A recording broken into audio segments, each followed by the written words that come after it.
Whew. Okay, so this video is not planned whatsoever. Something just came over me today. I've been getting a lot of comments on this particular video I did. It was probably about a year ago. It's my Draw My Life. And I just get a lot of comments basically like you guys relate to me, or some of you guys just have questions and stuff like that. And I kind of feel bad that I haven't really ever went into like made a follow-up video. Yeah, so I just feel like I owe it to you guys to give you like a follow-up and like basically tell you guys like how it was, and like more of a face-to-face video, not like just me drawing pictures and stuff like that. So I basically want to make this video. I want to let you guys know how my relationship is with my parents today and what life is like after going through all of that stuff. And a side note, you guys, I know I shared a lot of like things I did went through, all true, everything I went through, but there was a lot of good memories in between, even though I had all of those like crazy other memories as well. I have a lot of good memories with my dad and when he wasn't so bad on like drugs and alcohol, and my mom as well. So I kind of just want to quickly go over that video, how I felt as a kid and how everything affected me and how my brothers and sisters are today and how it affected them and how our lives are like now, since I do have 4 other siblings in my family as well. I'm the last one. There's Nick, Eileen, Jacob, Ashley, me. So I have a big family, which I freaking love. And also a quick little side note, this video is not going to be sad at all. It's just basically going to be me just like talking about it. And yeah, so I'm hoping I don't get emotional like talking about certain things. So yeah, let's just go ahead and get into it. Okay, so about like 5 years old, I was living with my mom most of the time. I feel like, I don't know, my mom, she didn't really have a place to stay, so we were in like shelters a lot of times. It sounds bad, but I remember the shelters being like so much fun as a kid. I didn't like know what that meant. I was just so happy. They had a playground. They gave us a bunch of freaking toys. To me, the shelter was like a really fun place and it felt safe. So that was nice. We didn't stay there forever. It was just, I don't know. I don't remember how long it was. So I basically lived with my mom until I was about maybe in 4th grade. The last year living with her like for real was 3rd grade. And then I of course moved back here and there, but it wasn't for long periods of time. So living with my mom at this time wasn't bad at all. Like she had it together. She had her house. She had, I think she even had a job. No, she didn't have a job at this time. She was a stay-at-home mom until about I was in middle school, I believe. Yeah, then she started working. So everything was good. The reason why I wanted to live with my dad was because I just wanted to live with my dad. I love my dad too. I love both my parents. My mom is girl and I was daddy's girl. So yeah, living with my dad, it was all fine. Everything was good. He was, of course, still like, you know, had his troubles with drinking alcohol and having that problem with, you know, spending money and we having to like move different houses. He always had it together though. That was the thing. Until about 9th grade. Then my life started to like get really crazy and hard, I guess. My stepmom left my dad and I feel like that was a big reason maybe my dad went so downhill, because I feel like my stepmom, she always had him like on check. I don't blame my stepmom at all for leaving my dad. He wasn't treating her right. I would have left him like forever ago if I was with him. That sounds weird. You know what I mean, guys. Like, he wasn't treating her right and she deserved way better, so she eventually left him. She was with us for a really, really long time. I remember her being with us since I was like 5 years old. I think I was 5, and all the way till I was about 15, 14, I think 15. So that was like 10 years she was with us. So she was my stepmom and I loved her. And when she left, like I said, my dad just went downhill. We had to move back to Riverside and he basically just kind of gave up. Like, he gave up. He didn't want to work. He didn't want to put me in school, and I felt so alone. I was going through so much just being a 15-year-old girl living with your dad, and I lived with my brother too. I felt like I didn't matter. So I also wanted to let you guys know why I didn't like, I'm pretty sure most of you guys would probably say, like, why didn't you get taken away? Why didn't you go into foster care or anything like that? There was this one time where it was just like my dad was just laying there on the middle of the day. He was like drinking and I was like, Dad, like, I'm just so tired of this. Like, why aren't you putting me in school? I'm hungry. There's no food here. He had a problem with not like feeding me. It's like bad. I remember I ran away like crying, and I ran away like 2 blocks. And I remember just sitting there on the bench and just like, I wonder if I would call the cops.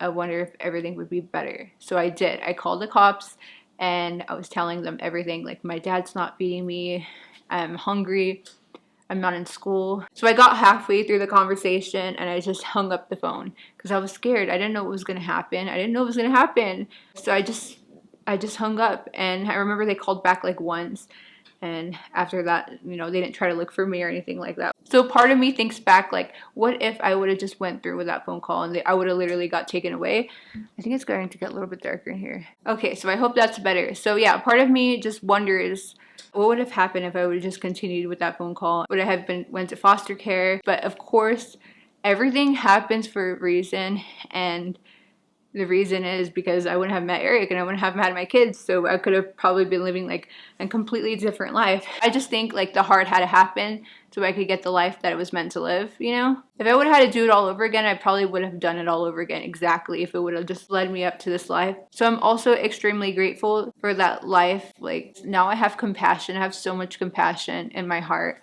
I understand what it is to be hungry. Like, you don't know what that word means until you really are hungry. Like, me and Eric lived two completely different lives. He went to a freaking private Christian school, like, all his life, and his mom and dad were together. They weren't divorced, and I think that's great that he lived that life, and I'm happy that he did. But I'm happy I lived my crazy life too, because I wouldn't know what it's like to not struggle, and I wouldn't have the compassion I do for other people that go through similar situations, not just with being hungry, but with just so much other things I didn't even mention in the Draw My Life. So I think that's all I'm going to get into about, like, you know, talking about my life and stuff. And of course, you guys, if you watched the Draw My Life, you saw it turned around for the better. Of course, we struggled, me and Eric. He didn't have his career yet. He was barely going to school, and we were working our minimum wage jobs. I got pregnant. So we basically just worked our way up, you know, and I just look at us today and I'm just so extremely grateful for everything I went through, even though it was hard, of course. But don't ever let that struggle keep you down, because living that life like that I lived, that doesn't define me. I'm nowhere near where I was at, like, when I was younger, you know what I mean? Yeah, I'm just gonna go ahead and get into like how my relationship is with my parents now, so I can kind of give you guys an update. I honestly didn't talk with my dad for a long time. Like, it was a long time I didn't talk to my dad, and I still don't talk to my dad. Some of you guys may have watched that vlog that I uploaded saying, like, seeing my dad for the first time after he basically abandoned me. I mean, it was so nice to see my dad. I love my parents. I also wanted to quickly say that. Even everything I went through, I freaking love my mom. I'm a mommy's girl still to this day. I love my dad. I don't talk to him as much as I would want to, but I'm of course rooting for him and hoping he gets better. So the last time I talked with him was in California. He was in a program to get help with his addictions and to like help him just get back on his feet. And after that, I haven't talked with him at all. And I'm really hoping he's still doing good and still trying. And I don't have his number, so I haven't been in touch with him. So I'm gonna get real with you guys and tell you guys everything how I felt when I saw him, and like how, like, what our conversations were like. So part of me was kind of, what's the word to say, resented him a little bit. He kept telling me and my sisters, like, yeah, you guys keep doing good, keep doing what you're doing. I felt like maybe he thought it was hard for me to not like be on drugs, or not. I was never on drugs, I'm just saying, because he has that addiction. He acted like it was hard to just live a normal life like how I am now. I kept telling him, I'm like, Dad, it's not hard. It's not hard. It's just normal. It's the way you're supposed to live life. For me, I never been addicted to anything.